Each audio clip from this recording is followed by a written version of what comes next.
Hi, it's a real honor to be asked to come and talk about some of the earliest days with Peter. I met him 35 years ago, exactly 35 years ago, in the fall of 1974 when I was just 18.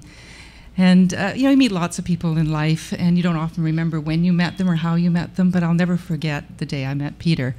It was just after, a few days after university had started, and I was a Canadian in Reading University in England. And I was walking towards the university, and I heard behind me this push bike. We always called them push bikes in those days. Creak, creak, creak, creak, creak, coming behind me. And it came level with me. And I looked up, and I saw this man with this young boy, really, long blonde hair down to the middle of his back, this big coat on. And I had seen him before because we were in the same hall. In those days, if you weren't in residence, you were in a special hall for people that were in digs. And I was in digs, and so was Peter, and so was Megan, and so a bunch of us used to hang together. So I'd seen him, but I hadn't spoken to him. And I remember at that time I was very shy, just painfully shy. I was only 18. And I thought to myself, I want to meet him. He just seems like someone I want to meet. His smile, he looked kind of hip and cool, and he was a little older than the rest of us. He was like 22 or 21 at the time, and whoa, we were 18. So he came in, he was about 5 feet past me, and I finally got my nerve and went, "Hi!" And he started, and he kind of gets off his bike and he goes, "Hi." and then I go, "What am I going to say?" So I pulled out a cigarette. I said, "You got a light?" That's what we did in those days. And then the two of us walked and got talking, and we ran into Megan, and then sort of the rest is history. So flash forward to the beginning of second year. That was in our first year of university. And I was going through all my old letters that I sent, copious letters to my parents while I was there.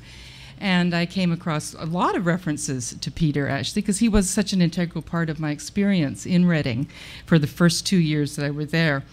And I'll just read you an excerpt about our first. We talked about co-founders. Well, this was maybe one of the first of his things that he had started.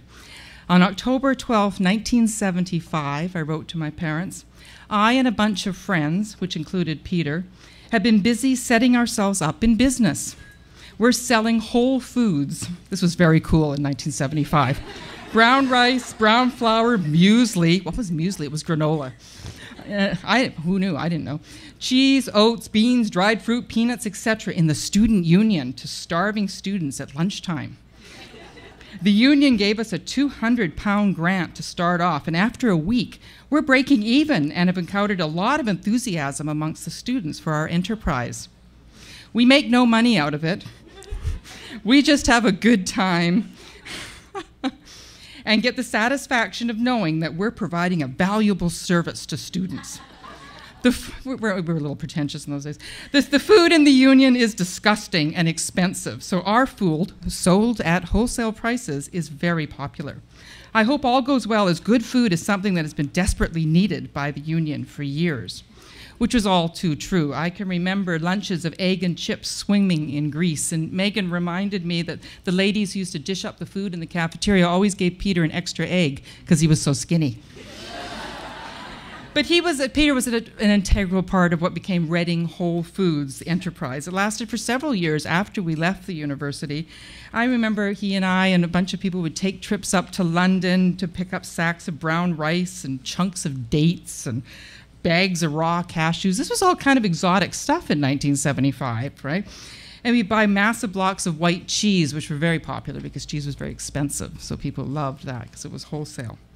To this day, I always wonder, how did the administration of the university allow this?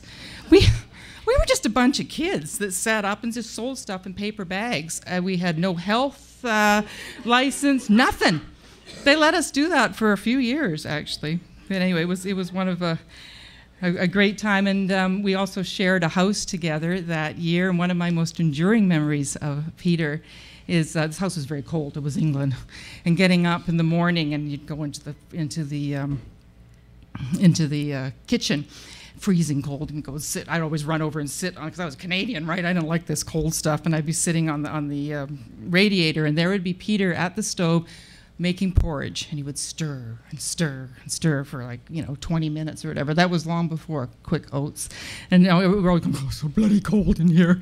But so I always have a great memory of that. And then on February 29th, 1976, I'll just read one more excerpt that I wrote to my parents. Some sad news about Peter. He's decided to leave university. He just can't take his course anymore as he has no interest in the way it's being run. And indeed, he's found a profound dissatisfaction with the whole scientific method. I couldn't believe it when I found that. Peter should have been in philosophy. This is my 19-year-old self talking. He should have been in philosophy or something like that.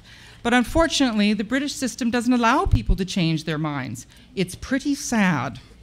Well, it's good for Peter that he is giving up his course because he's unhappy in it. But it's a shame he couldn't somehow worm his way into an arts course. He could have at UBC.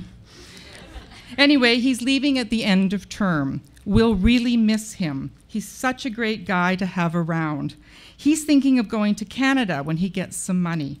I know that Peter will do well in whatever he does if he puts his mind to it. Hopefully in Canada, he'll be able to get into all the things he's interested in, like alternative technology schemes, etc. Canada seems to be a bit more prone to new methods than England is. And there you have it, a snippet of my memories of Peter.